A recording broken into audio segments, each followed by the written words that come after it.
Namaste and good morning, everyone. We'll start our session with the prayers. We'll chant all together. Gurur Brahma, Gurur Vishnu, Gurur Devo Maheshwaraha, Guru Sakshat Parabrahma, Tasmai Shri Gurave Namaha. Om Sahana Vavatu Sahanau Bhunaktu Saha Viryam Karvavahai Tejasvinavadhitamastu Ma Vidvishavahai. Om Shanti Shanti Shanti. Now we'll chant Mahamrityunjay mantra 3 times. For those who are suffering because of current pandemic environment and other reasons. Om Trayambakam Yajamahe Sugandhim Pushtivardhanam Urvarukam Iva Bandhana Mrityormukshiyamamrutat. Om Trayambakam Yajamahe Sugandhim Pushtivardhanam Urvarukam Iva Bandhana Mrityormukshiyamamrutat. Om Trayambakam Yajamahe Sugandhim Pushtivardhanam Urvarukam Iva Bandhana Mrityormukshiyamamrutat. Om Shanti Shanti Shanti.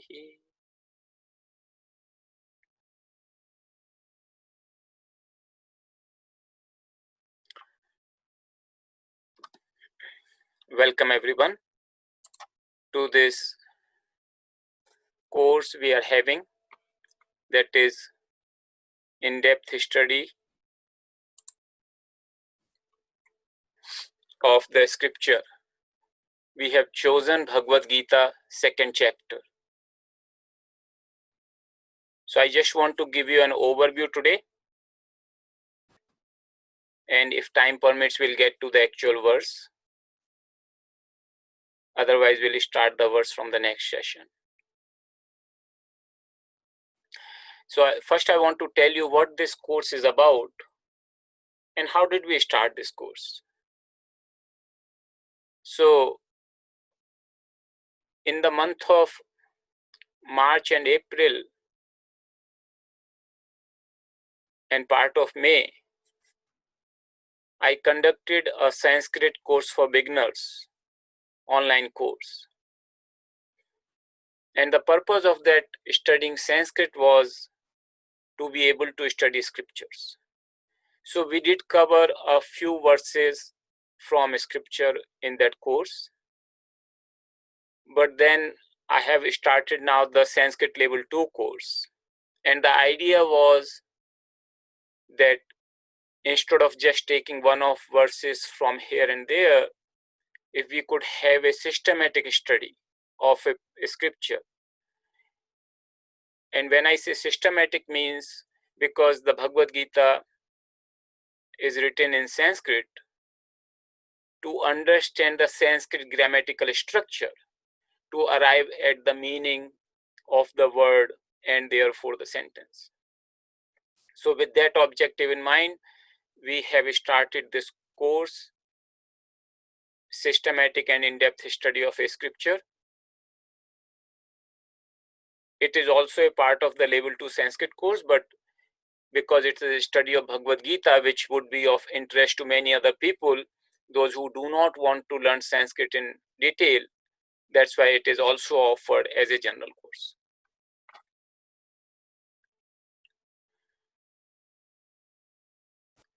We will have 16 classes as a part of this course. We may not be able to cover the whole 2nd chapter because we would be going a little bit deeper into the understanding of the words and their grammatical structure. And there would be total, so in 16 classes, we'll cover whatever is possible.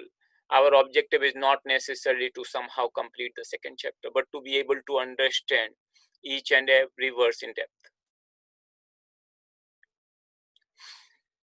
Then there is a concept called Anubandha Chatushtaya, 4 important aspects. So whenever there is a new book or a new course, traditionally it is stated that what are those 4 important aspects.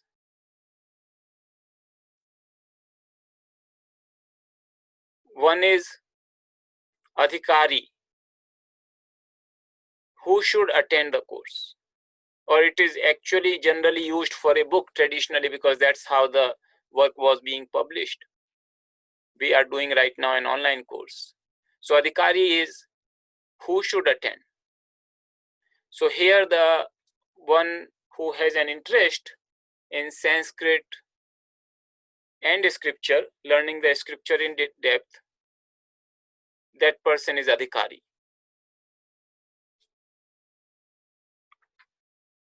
So all of you who are interested in learning Bhagavad-Gita in detail, not just the translation, but to be able to understand that grammatical structure of the words to arrive at the meaning, that is the Adhikari.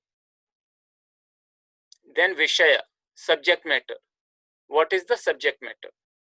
So we will go through each and every Gita verse in second chapter, and then for every verse we'll go to every word and see that how is that word derived using the Sanskrit grammar, and therefore arriving at this meaning. So that is the subject matter. Then the third aspect is prayojanam. What is usefulness of studying this? So one thing, if you study this course, you would clearly perceive a difference in the depth of your understanding using this approach versus if you were to simply study the English translation of a verse. In addition, when you read the commentaries or you hear the teachings from other masters on Bhagavad-Gita, you would be able to comprehend that, appreciate that aspect much better, including the metaphorical aspects.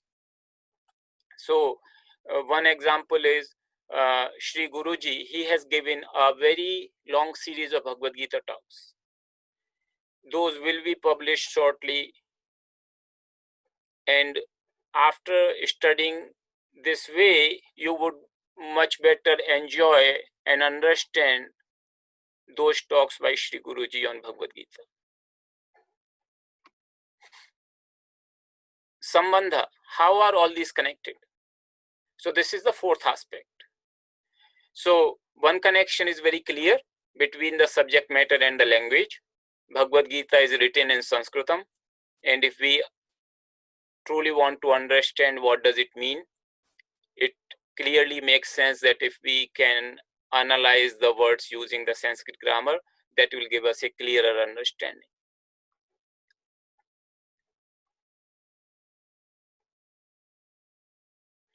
Mode of study. So naturally, we are going to have this online course. For every, I'll take verse by verse, and for every verse, I'll take every single word and then show you that how does it fit both from Sanskrit perspective as well as in the schema of the sentence, and to arrive at the meaning. We will also discuss a little bit of the philosophical aspect, but the purpose is to be able to understand what exactly the original verse in Sanskrit is saying. To facilitate this study, we have created a repository, and the link for repository is sent to all of you, and I'll show you as a part of this. Let me show you right now.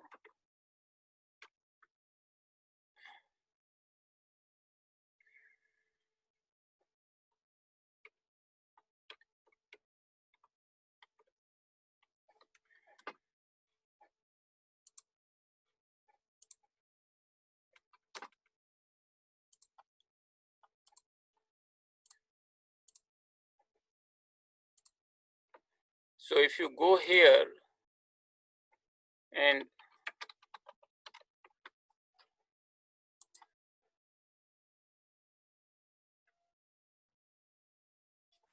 if you click on the link which has been sent to you in the course, you will see these folders. So SANS-1, that is for the beginners course, Sanskrit beginners course. And if any of you who are interested, you can access the material related to that course. Then SANS-02, that is the current level 2 course we are conducting, that is an ongoing course. And scripture, this is the one for our purpose for this course. So one thing, this is the repository. And here if you look at, one thing is I have put a file here, Bhagavad-Gita 2nd chapter. And this file gives all the verses of 2nd chapter, three things: original verse in both Devanagari and Roman script,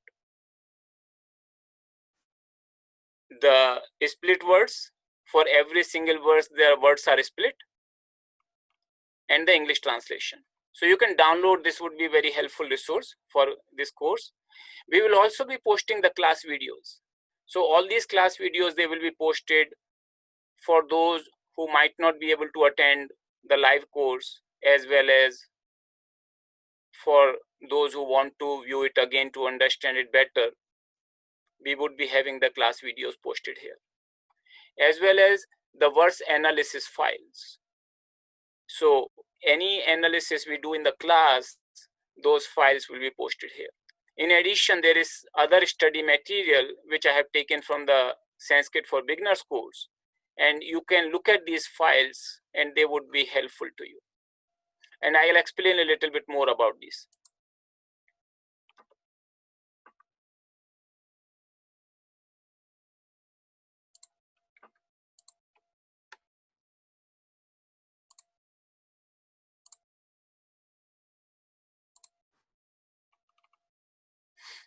So Sanskrit learning resources, which I just showed you on the repository.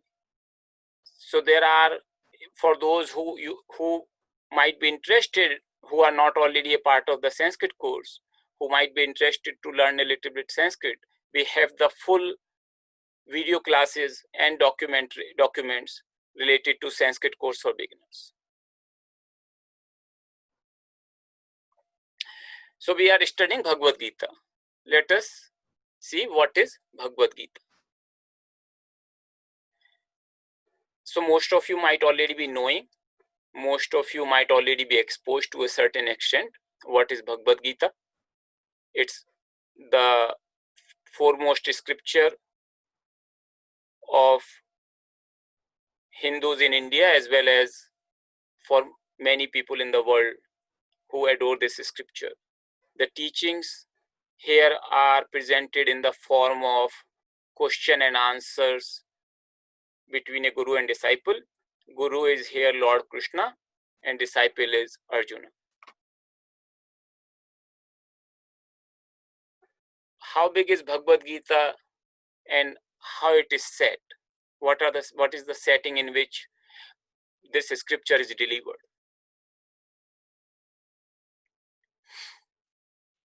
Bhagavad Gita is about 700 verses. If you chant it, it's divided into 18 chapters. If you chant it constantly, it takes about 2.5 hours to comfortably chant Bhagavad Gita. I have seen people who can chant very fast, yet very accurate, and they can finish in 45 minutes also. But generally, I have seen if I chant comfortably, it takes about 2.5 hours.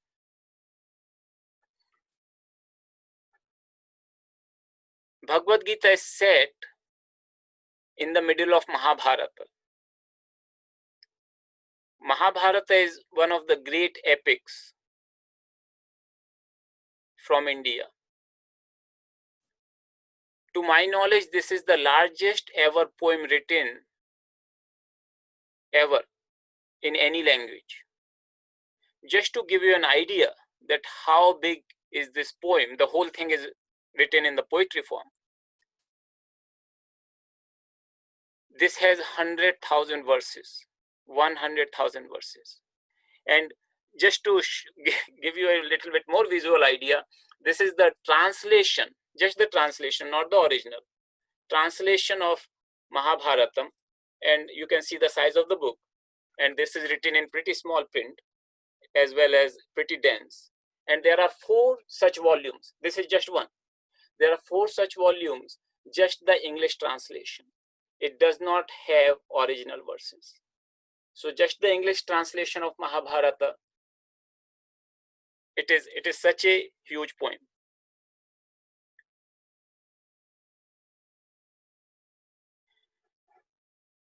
So literally Mahabharata means the story of the clan of Bharata. There was a great king called Bharata, and in his clan, 2 sets of cousins called Pandavas and Kauravas, they happened, and this story is of this clan of Bharata. That's why the great story, that's why the name Mahabharata. Many people have understand Mahabharata means war. War is one of the very important themes in the book, but literally the meaning of Mahabharata means the great story of this clan of Bharata.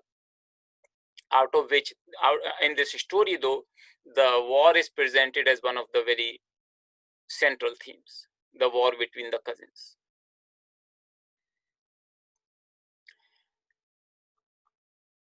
Bhagavad-Gita is set when this battle, the great battle between these 2 armies, is about to take place.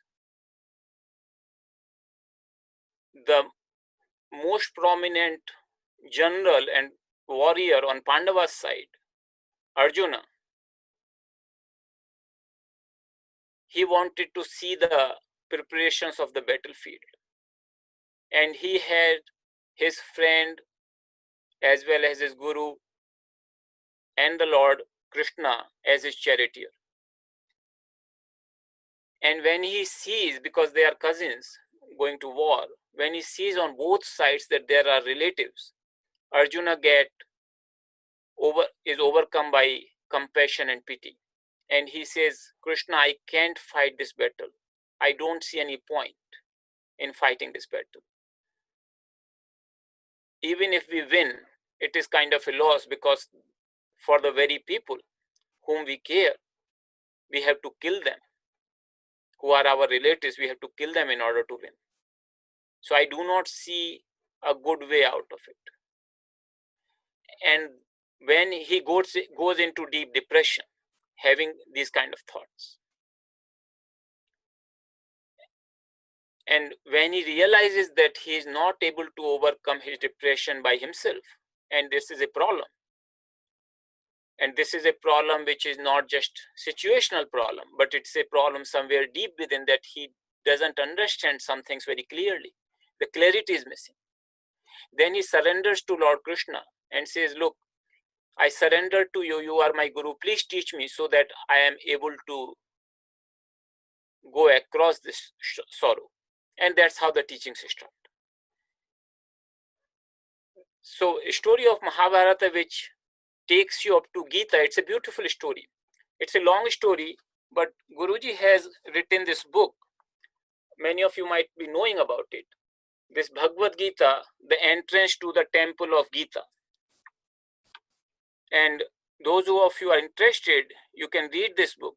It's a beautiful book.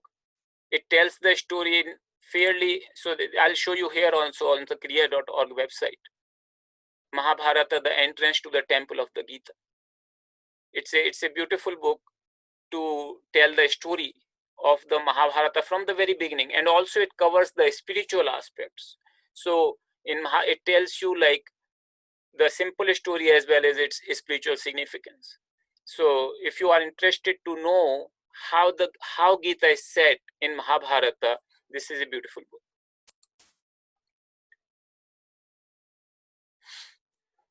Many people have this question: is it a historical document? Did it really take place? Did Mahabharata war take place? Did the teaching of Gita take place in the setting it is described in the book?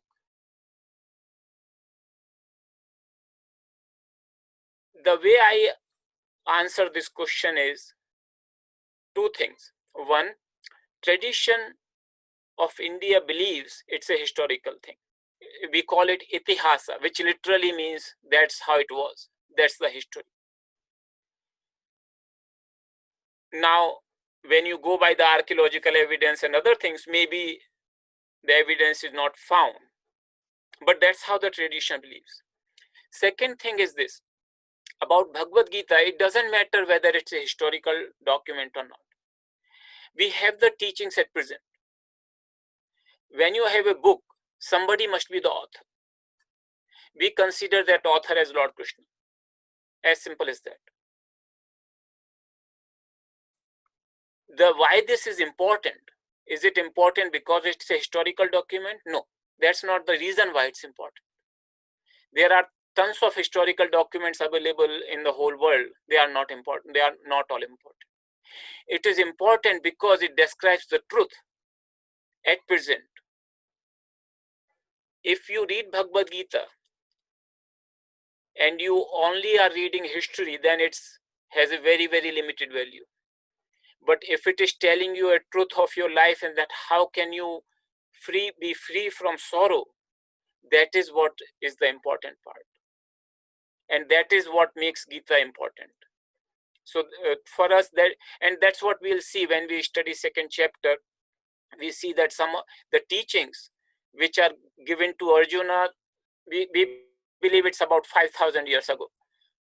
It's very difficult to define a date because in India, the people did not keep a very good historical records. But whatever the age may be of this document, the important part is that it depicts the truth in the present moment. That is the important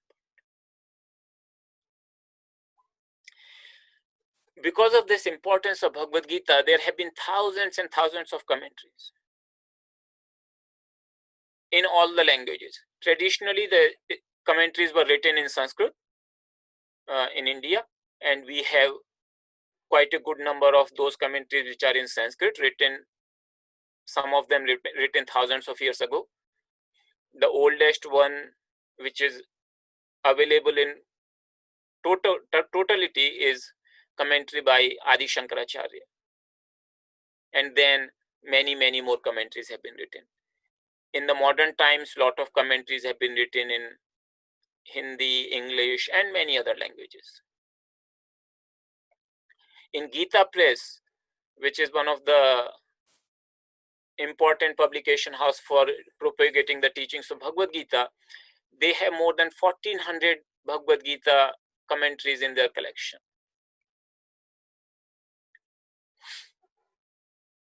Then why are we taking second chapter? Why not start with the first chapter? So for two reasons, I wanted to take second chapter. One, second chapter is the summary, consider the summary of whole Bhagavad Gita. So if you understand second chapter thoroughly, you have a very good idea of the teachings of Bhagavad Gita whole. Bhagavad Gita second chapter is considered the summary. Second reason is that second chapter is the one where Arjuna surrenders to Lord Krishna and Lord Krishna starts formal teachings on how to overcome this sorrow which Arjuna is facing, how to overcome this depression. And many masters in the past, they have written their commentaries from second chapter where the Lord Krishna's teaching starts in the verse 11.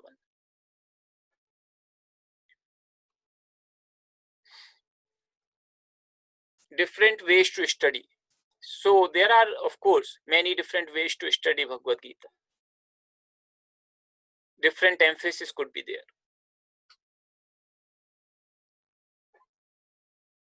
you could read the translation, and for many people it is fine. Some people do not study directly, they just study from the mouth of the Guru preceptor, and that is fine.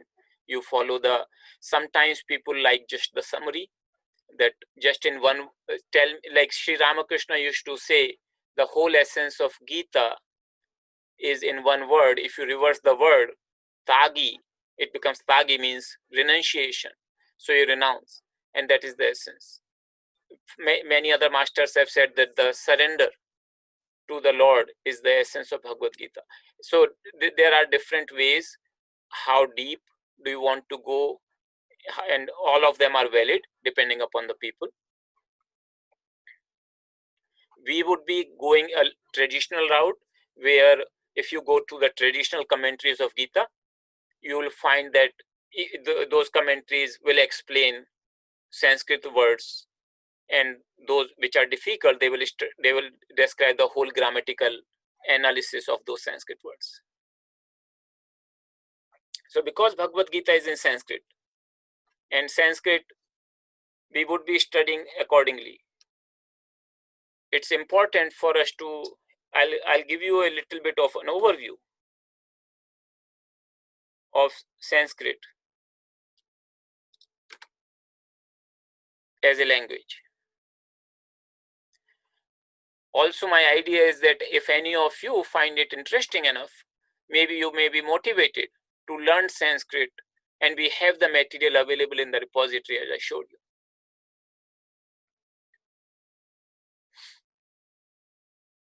So normally Sanskrit is considered a divine language. And the question comes, really?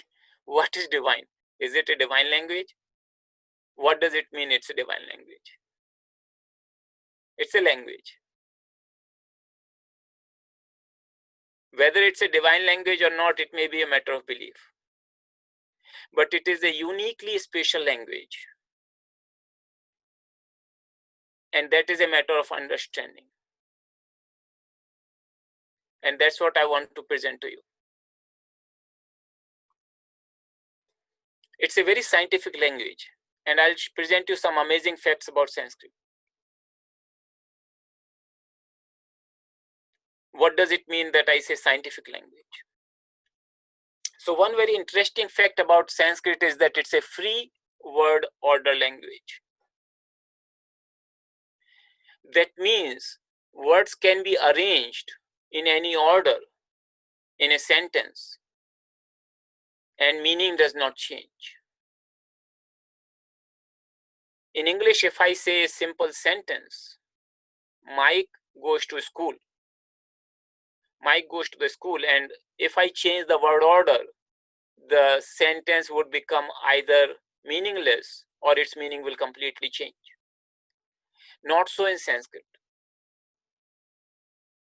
It seems like a magic, but of course there is a very solid logic behind it. It's not a magic. And if you want to understand more, I'll just give you an example. What do I mean by that? That it's a free word order language. So look at a statement. It's a simple statement. In English, if I write, Orita Gina, daughter of Erica from Newark, goes by train to a big school in New York City to study economics. I took word by word and put this Sanskrit sentence. Rite Gina Erikayaha Putri Newark Nagarat Gachati Relayanena Vishalam Vidyalayam New York Nagare Arthashastradhyayanaya. And then I rearranged the words in an order which is more likely to be encountered while writing Sanskrit. So this is the order typically you will see in Sanskrit sentences. Both of these exactly mean the same thing. The beauty about this sentence is that if you put all the words in whichever order and the meaning doesn't change, it allows you to write this sentence in 3.6 million ways. So you can write this sentence in 3.6 million ways and the meaning will remain the same. There will be no confusion about the meaning. That's such an amazing thing. And you can imagine that how much flexibility will that give to poets. Again, as I said, it's not a magic. There is a proper logic behind it. And it's also not absolute. There are certain rules which allow freedom in word order, and in some other cases you cannot. But it's largely considered a free word order language. So think of a sentence that can be written in 3.6 million ways without changing the meaning, without causing any ambiguity in the meaning.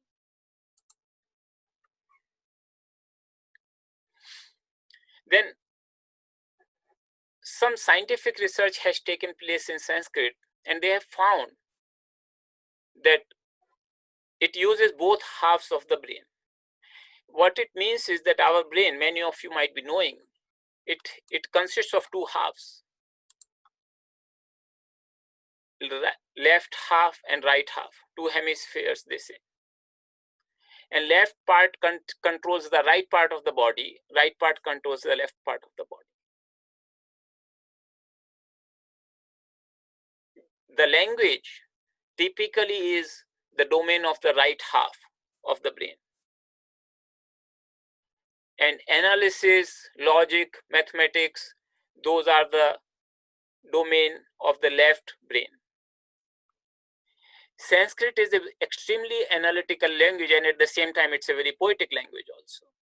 So they have found that learning Sanskrit activates both halves of the brain, and that's why it's a very balanced thing. It's a very balanced learning language. So there have been some scientific studies, and also they have found that people who used to learn traditionally by rote, for example, people go into the Gurukulam, into the school at a very young age, and they would memorize text after text. They found that in those cases, some beneficial pathways have been created in their brains. So there have been some studies of those kinds. The alphabet of Sanskrit language, it's a very scientifically designed alphabet. I have not seen any other alphabet coming even anywhere close. And what I mean by that is I'll give you just a little glimpse of that.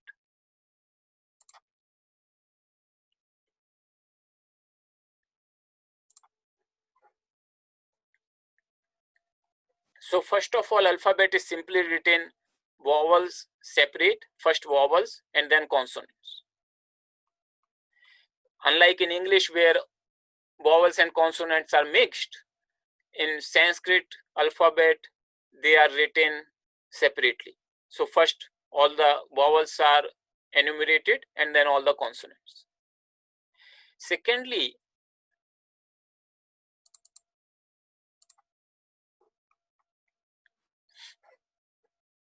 the consonants, they have been grouped, particularly these 5 consonants, this 5 by 5, 25 consonants.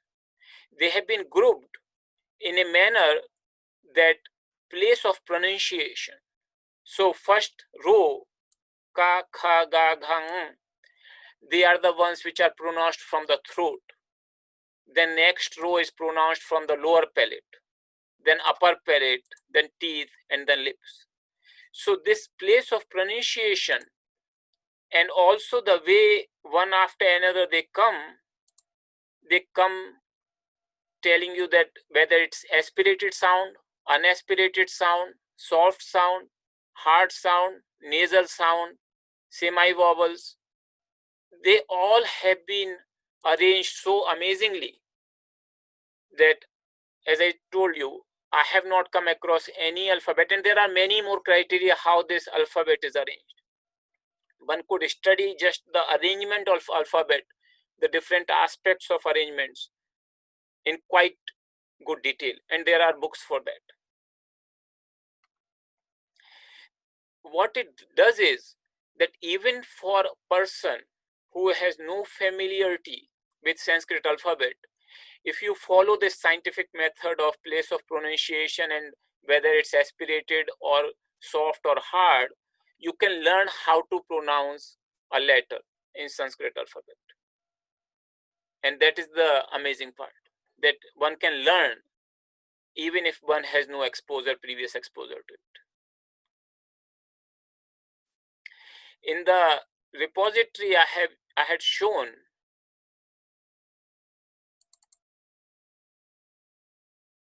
there was other study material. I had put some links. So for those who are interested to learn this alphabet, how to pronounce and how to write, you can go to a particular link here in learning Sanskrit letters pronunciation, and that shows you all the letters, and you can play the sound of the letter, and you can see how is it written in the Devanagari script and how it is written in the transliteration, the Roman transliteration.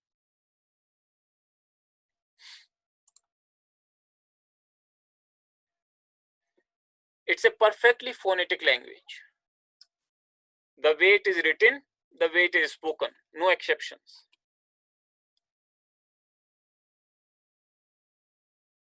English, of course, is not a phonetic language. You can have BUT, but PUT put. But there are certain languages which are phonetic. I was told in my previous class that Hungarian, Romanian, and some other languages, they are perfectly phonetic. The difference, the way Sanskrit is phonetic from other languages which are also phonetic, is that here every single syllable, every single letter is pronounced in the same way as if it were standalone versus if it's a part of the word. So I'll give you an example. The word akasha in Sanskrit. So akasha, even if you write separately just the single letters, you will still pronounce the same way. So that phonetic aspect is covered right into the letter itself, which is not the case in other languages which are otherwise could be phonetic. And for example, I gave an example earlier in Portuguese, which is considered a fairly phonetic language, not quite. The word poco, they call it P-O-C-O. So the individual letters are not, so here if you just pronounce the individual letters, you will be able to pronounce the word in Sanskrit, which is not the case in other places. Because of this phonetic aspect, any script can be used as long as you can figure out that this syllable, this particular shape represents this letter. You can use any script for representing Sanskrit. And there have been many scripts of Sanskrit. Currently Devanagari. So Devanagari is the script. This is Devanagari. This is currently the default script for Sanskrit. Most of the Sanskrit texts you will find in this script. And there is a Roman equivalent of Sanskrit script which has been there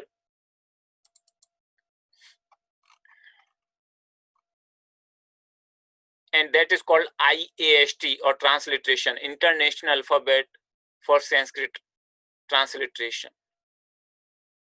And as you can see, there have some diacritical marks have been invented to represent the sounds. But once that script has one-to-one matching to the different sounds, you can use that script to write Sanskrit also. So in this course, I'll be using the transliteration because not everybody is familiar with Devanagari. Along with Devanagari, I'll use some Devanagari, but also transliteration. So you don't have to know Devanagari. This script is called Devanagari to understand these classes.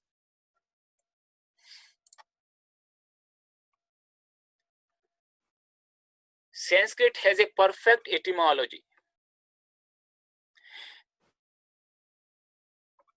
That means any word can be traced down to its root word. There are about 2000 root words in Sanskrit, out of which about 500 or so, they are the most commonly used.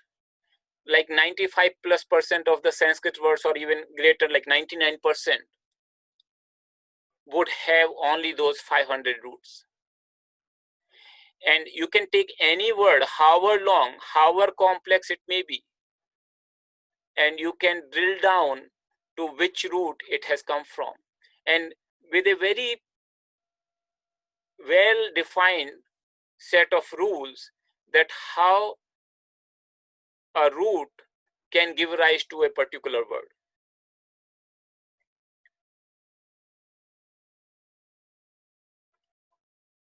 These rules I was talking about, they are encoded in a grammatical system called Panini Ashtadhyayi. It's a very small book. There are only 4,000 rules, written very short. So even though it may seem like the number of rules are so many, yet if you put them in paper, just side by side, those 4,000 rules, they will fit in about 20 pages or so. That's all. But those rules require a very, very systematic study, and it can take years to master those rules. In fact, in India, in Sanskrit, grammarian is considered a career. So there are people who are just a specialist in Sanskrit grammar, and they are called grammarians, Vyakarana. Very old tradition. This Panini, we don't have any date when he happened, when he was. The only thing is known that he was at least 2,500 years ago. And any time between 2,500 and 5,000 years. That's all we know. So there is no certainty regarding his date, except we know the lower bound and upper bounds. The way he has written his grammar, that's like a computer program. So Panini, by many people, is considered the father of computer science, because if you study this grammar, you will see that he has defined the variables, array variables, if then else conditions, loops, go to statements, and many other ways that how to make the whole thing right in a very precise and concise manner. The brevity, the short, how short can you write, that was considered an extremely important part at that time, because paper wasn't available. You had to write, writing was not so easy, and people had to memorize most of the things. So people were writing primarily either in the poem, which could be memorized, or in the sutra. They are called formula or sutra, very short and very precise and very concise. So this, to attain that thing, he has made it such a beautiful thing. It is considered by many people as the finest work a human brain has ever produced. And there have been hundreds of PhDs on just this simple book I told you, which can fit in 20 pages. Hundreds of PhDs have taken place on this book, and is still going on. So any of you who are interested, I would definitely recommend that. First, of course, it's not an easy task. It requires a very sincere and serious study, but it is quite rewarding in a way.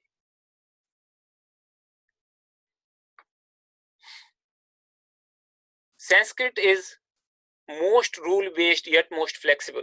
These two things seem like as if they are not compatible. If something you make a lot of rules, the flexibility is reduced. And if it is too flexible, you can define very lot of rules in which the language operates.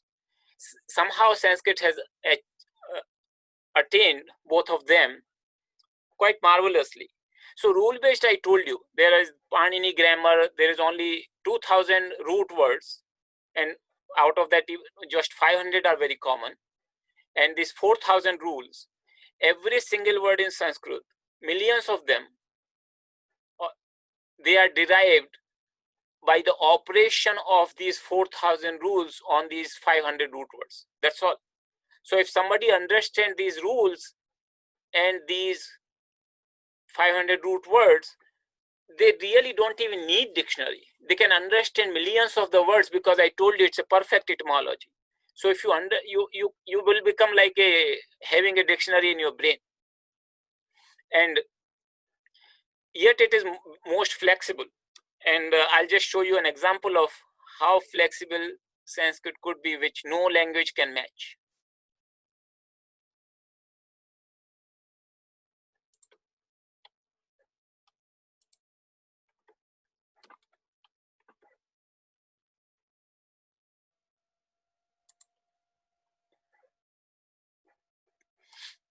So look at the kind of constructions which are possible in Sanskrit. And all these constructions are following all the rules which are there in place.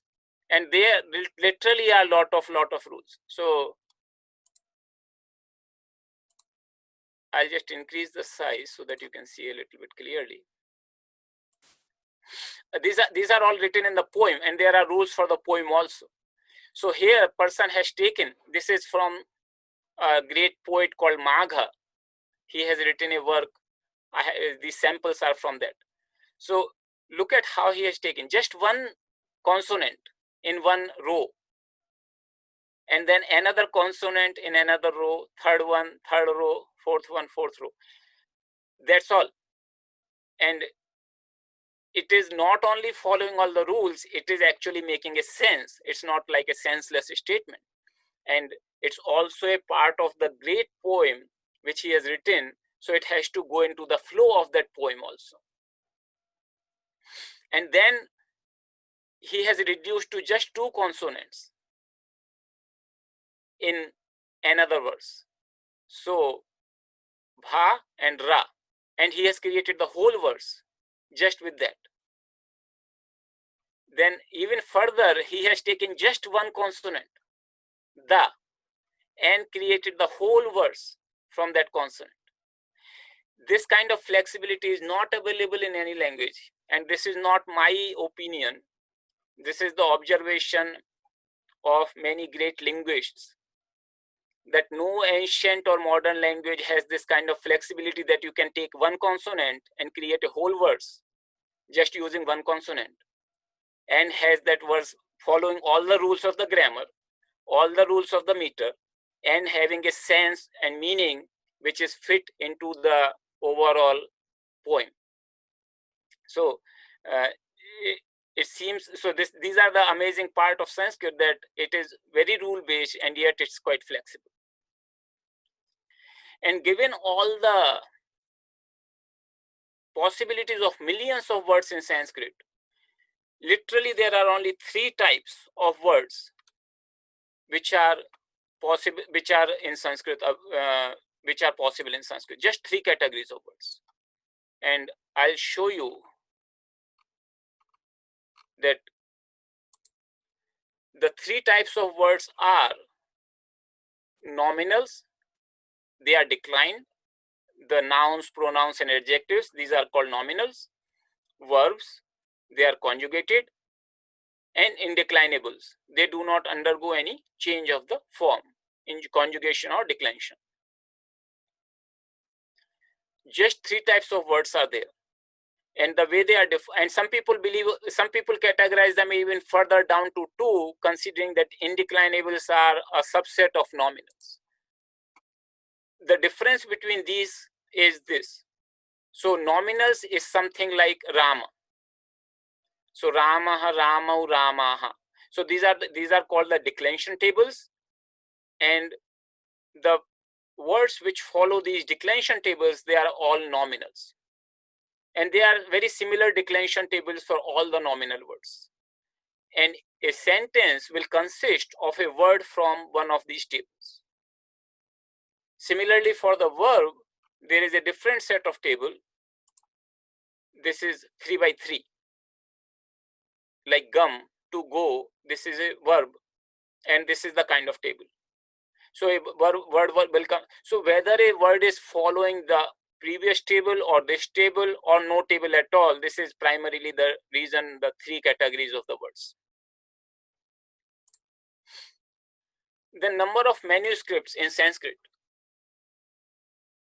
You will be amazed that Sanskrit not only is the number one language in the whole world in the terms of number of manuscripts, also, just as a comparison, if you think of Latin and Greek, they are the two major ancient languages in the Western world.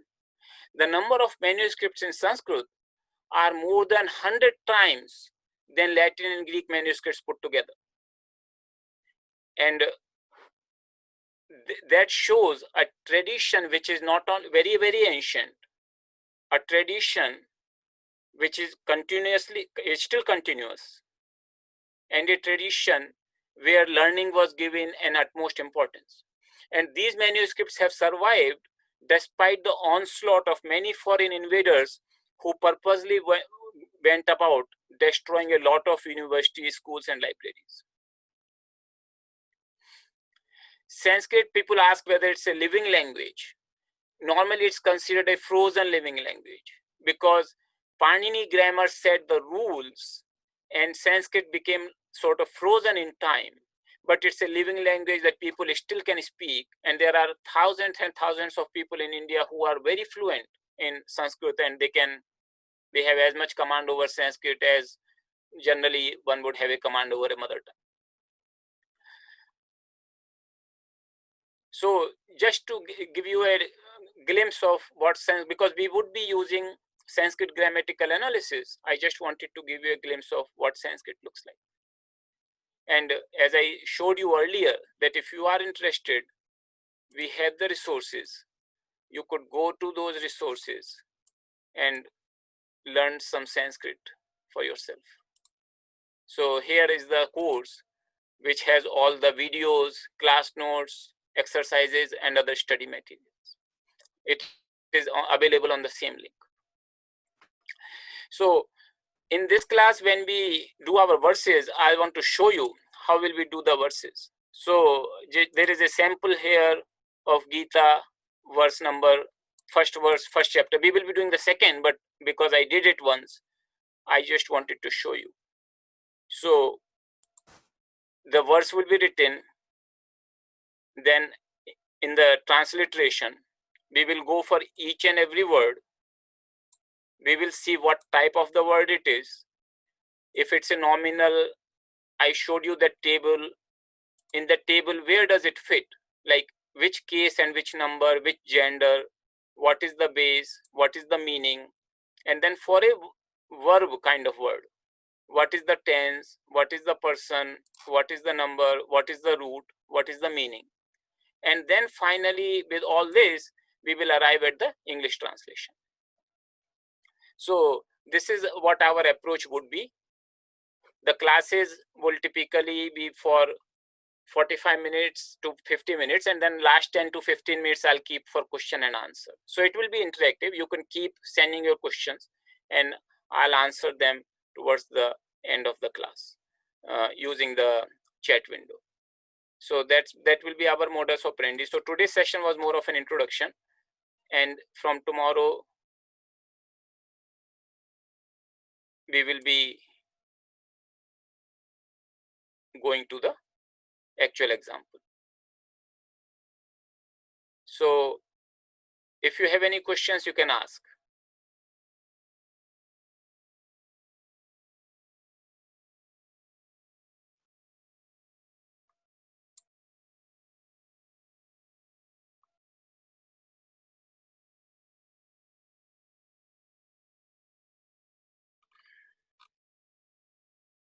So question is, from tomorrow we will start with the verses. Yes, from tomorrow we'll start with the second chapter. Not tomorrow, next Saturday. So every Saturday we'll have the class 11 to 12 Eastern time. That is Miami time, and we will start with the first verse of the second chapter. There is a question on what is our homework. So homework, I will recommend everybody, particularly to those students who are enrolled in the Sanskrit class, that try to do 3 verses beforehand yourself and see if how much can you go far, how far can you arrive in your own analysis. And if you have any questions, feel free to send those questions at the email. That way I'll have the questions and I can address those questions in the when I cover the actual verses in the class. Can more people join the class? Yes, more people can join the class. The reason we wanted people to have registration, one of the reason is that if there is any notification to be sent out, they will be included automatically. There is a question, would we see the metaphorical interpretation for every verse? So my focus will not be metaphorical interpretation, but we will see some philosophical aspect which is simply flowing from the verse. So it will not be just a translation, it will be some discussion of the verse itself, yet it will not be going deeper into metaphorical. If you want to understand more deep into metaphorical aspects, as I said, Guruji's videos will be coming shortly, and he has discussed and described every verse in a great detail, that how is it metaphorical as well as how is it important from a seeker's perspective. So for that I will recommend you to go to those videos, and it will help you if you attend this class, because you can then understand the metaphorical meaning even better.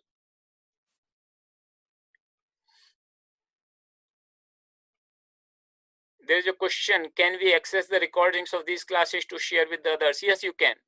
We will be posting the recordings.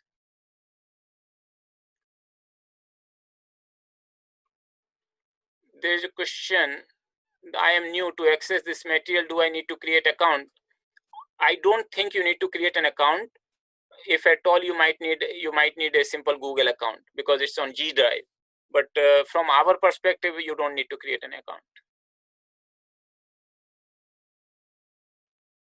There is a question, do we have the document you showed us in the repository as an example? Yes, it's available.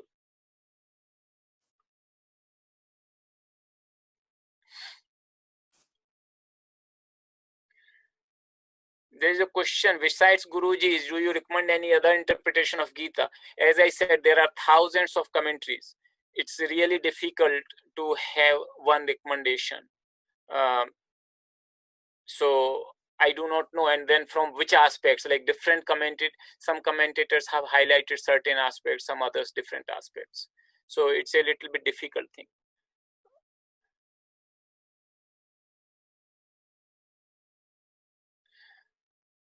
So one person is writing comment, the introduction to Bhagavad-Gita and Sanskrit was very useful. Thank you for attending this.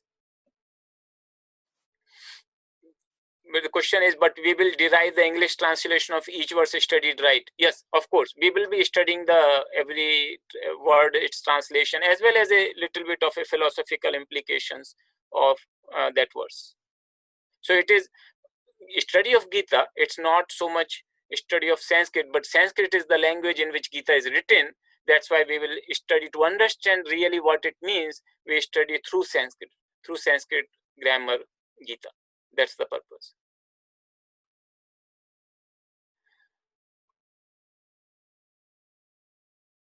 Okay, so with this, I'll conclude this class. We'll pray.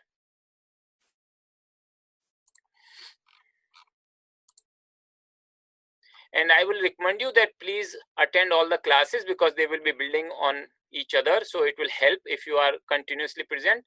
If in case you miss, as I said, videos would be available and you can access those videos later on to keep in sync with the class. Okay, with this, we do the prayers. Sarve bhavantu sukhinah, सर्वे सन्तु निरामयाः, सर्वे भद्राणि पश्यन्तु, मा कश्चित् दुःखभाग् भवेत्. ॐ पूर्णमदः पूर्णमिदं पूर्णात् पूर्णमुदच्यते, पूर्णस्य पूर्णमादाय पूर्णमेवावशिष्यते. Om Shanti Shanti Shanti. Thank you everyone.